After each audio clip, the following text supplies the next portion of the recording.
Okay, and we're good to go. So, guys, today we're going to be looking at the Roman expansion throughout Italy and then also moving into the Punic Wars that were taking place after this expansion. Now, to begin with, since the removal of the Etruscan monarchy and the demise of their power in 509, it was time for the Romans to basically cement their new system of government. Now, to do that, they needed to conquer and remove all external threats to Rome. Now, remember that there were a lot of different Latin tribes, a lot of different Etruscan groups, Sabine groups, the Volsci. There's all different tribal groups within Rome. Rome has brought some of them under her power already, but she needs to go further. Now, I'm going to start with just a few short legends, okay? And these are very, very similar to some of the stuff that we've seen. So after the expulsion of the Etruscan kings and then the demise of the Etruscan League, so when Rome first comes to power in Italy as the strongest power in Italy, Roman mythology states that you have a number of these Roman leaders that fought battles against the Etruscans. Now, each of these Roman leaders, each one of the myths and legends that surrounds them puts forward something about what it means to be Roman. Okay, so this is just another of those, brief examples of Roman legends. So one of the first great heroes, you've got Horatius Cocles. Now, this dude, apparently, according to, legend, blocks the bridge that crosses the Tiber, okay, therefore single-handedly blocking the forces of King Porsenna, who was the Etruscan king who was leading the charge against Rome. Okay, so he single-handedly blocks this bridge against the entire force of Porsenna, and he's able to do that because the bridge is narrow and he is, one man out the front, and so all the men who are coming up to him are only coming up to him in single or in pairs, and so he's able to single-handedly fight them off. Now, eventually, the bridge is destroyed, possibly by him, okay, while he's standing on the bridge. And then he falls into the water, fully armoured, and then is able to swim himself to the shore, fully armoured. Now, it's no way in hell that they would be able to do that, okay? But again, it shows you've got this one man standing against the forces of an Etruscan king, and he's showing the might of Rome. Now, this one, you've got Mucius Scaevola. Okay, so this one is just completely and totally ridiculous. Now, apparently this guy is caught while he's trying to sneak into the Etruscan camp and assassinate Porsenna. Now, he's brought before the king, Porsenna, as you can see here. And for whatever reason, he believes that it would be a good idea to show his bravery by shoving his hand in the brazier that was sitting in front of Porsenna and heating and lighting the room. So he says, I'm a Roman, I'm going to shove my hand in this brazier because I'm brave and I feel no pain. And then Porsenna goes, wow, that was really awesome, I'm going to let you go. Okay, so it's just ridiculous. But again, it's showing this model of Roman bravery and also showing the fact that Porsenna is a bit of an idiot. So now this one, same thing, showing that Porsenna is a bit of an idiot. You have this young girl called Clelia. Now, the Romans were forced to give hostages to the Etruscans. Now, this hostage situation had been around in ancient civilizations all the way from Egypt, and we looked at it a bit then, okay? So they've got to give these hostages to prove that they won't rise up against the Etruscans, because if they do, then they will kill the hostages. Now, this girl apparently escaped because, she was a butt-kicking Roman. She swam across the Tiber River, which in itself would have been difficult, okay? She gets back to Rome and goes, look, guys, I escaped. I'm so awesome. And then the Romans, because they're so honourable, say, no, you were given to them as a hostage. You've got to go back to them as a hostage. Okay, because that would be the right thing to do. So they send her back as a hostage, and Porsenna's like, wow, you managed to swim across the Tiber? That's pretty awesome. I'm going to let all of you go. Okay, so it's just all of these myths and legends, they're just so ridiculous, but they paint this picture of Rome as being this brave, honour-bound civilization, while the Etruscans are just a little bit dumb. Okay? Now, you've got the Latin League at this point in time. Seriously, that's like the only picture I could find for the Latin League, and it's just amazing. So look at it. Now, from Tampa Bay, Florida, by the looks of it. Now, with the Latin League, so you've got a whole bunch of Latin tribes that are pretty ticked off that Rome is expanding so rapidly. They want to do something about it, so they form a league against Rome. Okay? Now, this league of different Latin tribes then starts to launch various different attacks against Rome. So after the Romans have expelled the Etruscans, that does not mean that they are not at war anymore. For the next 200 years, they fight almost perpetual wars with all of their neighbours. Okay? And over time, they start to, take more land. So you've got 30 Latin tribes against the might of Rome. Okay? Now, the war ended with a Roman victory. So, and one of the reasons the war ended with a Roman victory is that they had the best equipped and best trained army, all right? So their legions were pretty much unstoppable. Now, it ended with a treaty known as the Foedus Cassianum. Okay, I can never Cassianum, which is the Treaty of Cassius. Now, Foedus means treaty in Latin. Now, this was a treaty that basically favoured Rome, and it essentially said that all of these tribes will be united under the banner of Rome. All right, and I just want to have a look at the text of this treaty quickly. So it says, let there be peace among the Romans and all the Latin cities, as long as the heavens and earth shall remain where they are.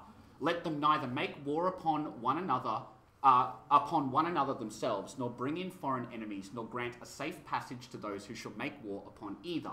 Let them assist one another when warred upon, with all their forces, and let each have an equal share of the spoils and booty taken in their common wars. Let suits relating to private contracts be determined within 10 days, and in the nation where the contract was made. And let it not be permitted to add anything to or take anything away from these treaties, except by consent of both the Romans and all of the Latins. Now, Rome was in charge of this treaty of all of these Latin states. They were the ones that had the say, and they were the ones that established themselves as the power. Okay, so over time you can see that Rome pretty much conquered all of the Italian peninsula, and that takes over the course of, pretty much over 100 years before they take all of that land. Okay, but they have established themselves as the absolute dominant power. But Sicily and Sardinia become very important later, because both of those islands are at least partly controlled by Carthage, which is a rival civilization which we're going to be looking at today.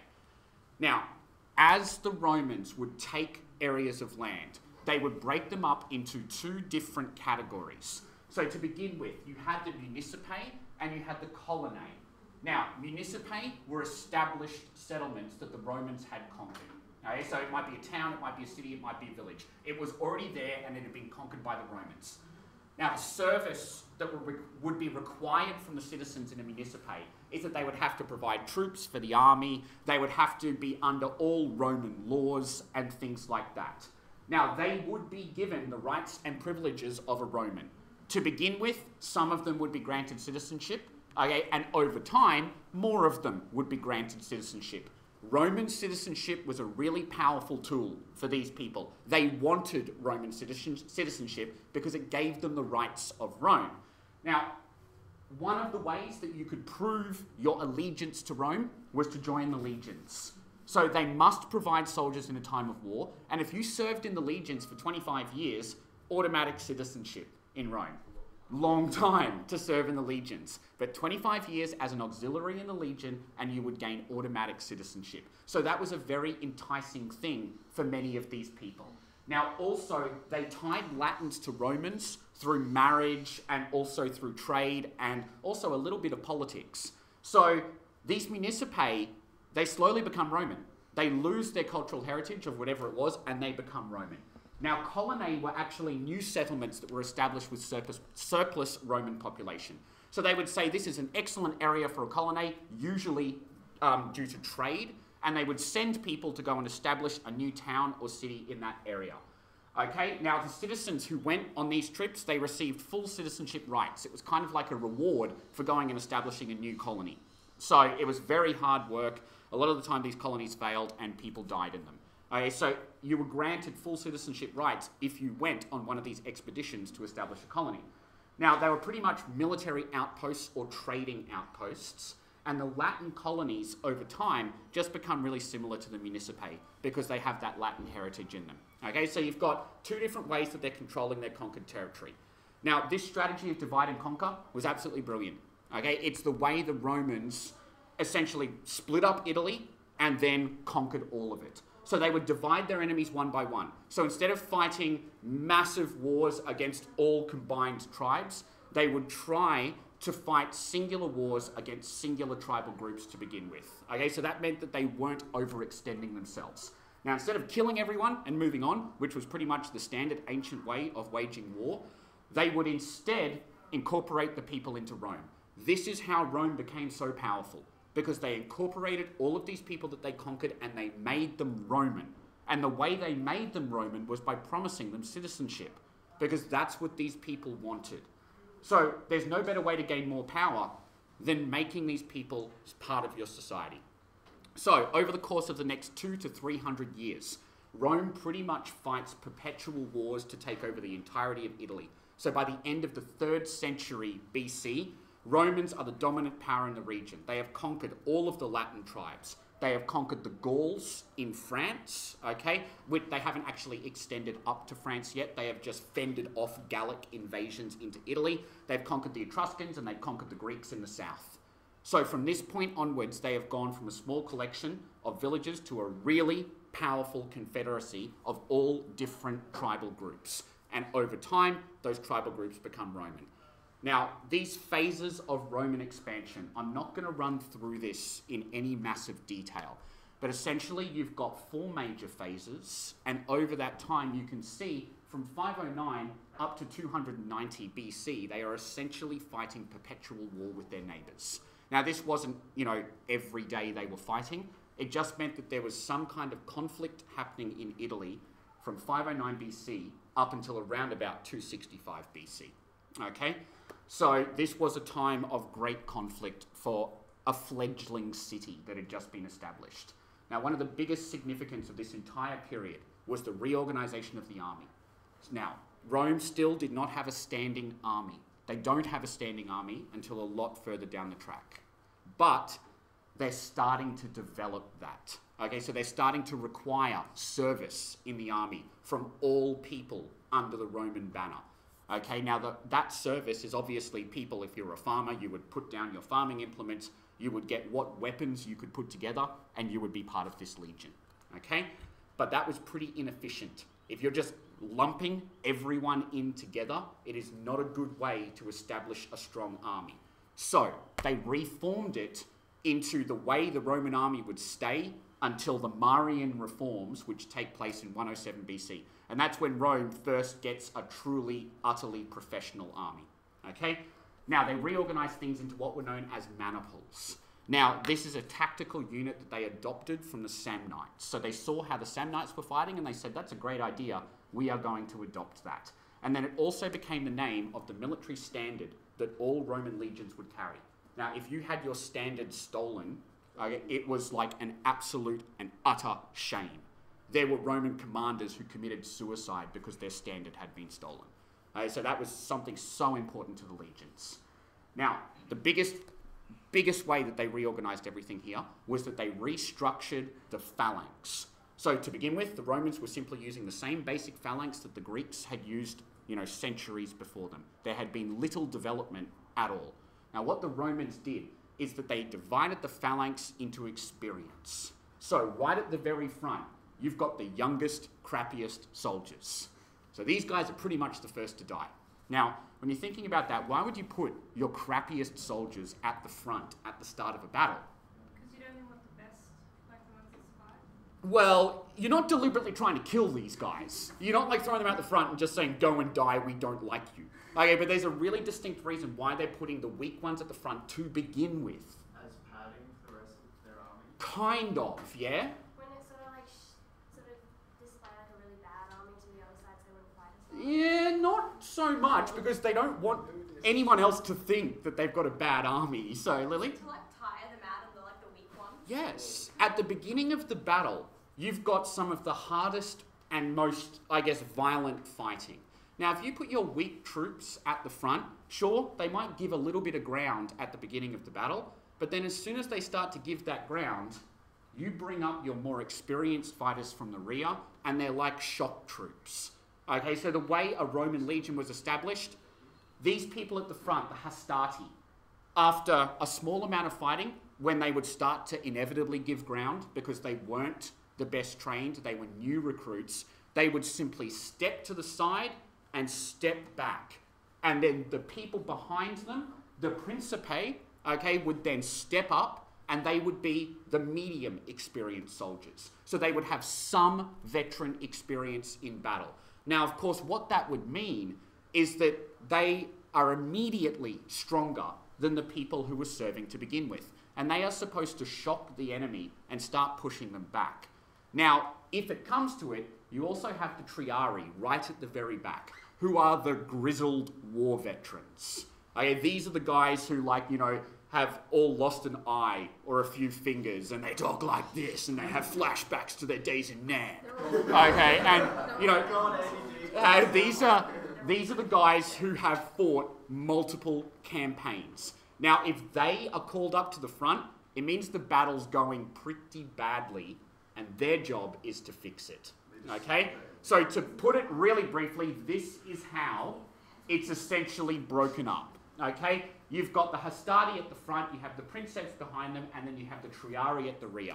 And they would use this method of fighting in a basic phalanx, but with far better tactics. Okay, they would use flanking tactics in the phalanx as well. So they would get the phalanx to wheel on a corner, for instance. So this corner, they could then wheel the phalanx around very, very rapidly. They would use interlocking shield walls. The tactics of the Roman legions were utterly fantastic. Pardon, they had shields that went from basically, I think it's called a scutum, but I'd need to double check that. But it goes from your foot up to about your shoulder. Okay, so these are really, really big shields. And they're made to essentially cover up to your neck when you're in a fighting position. Okay, so they were, pardon, and then you've got your helmet, obviously. Did they employ similar tactics to the Spartans? Very similar tactics. The same basic phalanx tactic goes throughout all ancient warfare with the Greeks and the Romans. Okay, the Romans simply made better use of weapons, so they had what were called pillar or singular pilums, which were like javelins that you would throw at the enemy, and then they were made so they would break. Okay, so they couldn't be thrown back. Okay, just simple things like that. It's a pretty clever thing to be doing. Okay, now so this is just a basic picture of Roman legions in battle formations. You can see it's very, very similar to what the Greeks would have. Pardon? Yeah, it would depend on the legions as well. Okay, now the main part of the army was the legion. So this was made of anywhere between 5,000 and 6,000 men. And the legion would be under the command of a legate. Now, the centurions were really important because these were the officers who were responsible for training the soldiers and also making sure that everybody obeyed their orders. So these were kind of like the sergeants, I guess, out on the fields. Now, then you had your standard bearer, and remember, these guys are massively, massively important. Pardon? He's a bearer and he's dressed as a bear. Oh, God. Okay. Okay, now how to become a legionary. Okay, you had to be a Roman citizen, but in some municipae you could actually gain your Roman citizenship by signing up as an auxiliary and gaining your Roman citizenship. Okay, and you're expected to stay in the army for 25 years, so it's a long time. Now, most soldiers joined between the age of 18 and 20 years old. You would be doing full marches with complete kit. Okay, so 3 every month as a minimum. And those marches, a lot of the time you'll be marching double time, so you would be jogging with your complete kit. So these soldiers, they were very, very well trained. Okay? Now, they would also learn drills and marching and all of the tactics that was required of them to be able to, I guess, use the advanced tactics that Rome was asking them to do. So things like wheeling drills and marching drills and double time marching drills. To be in the army, this was hard, hard work. Okay, and particularly when the army becomes professional and this is their job. This is actually what they do day in, day out. Okay.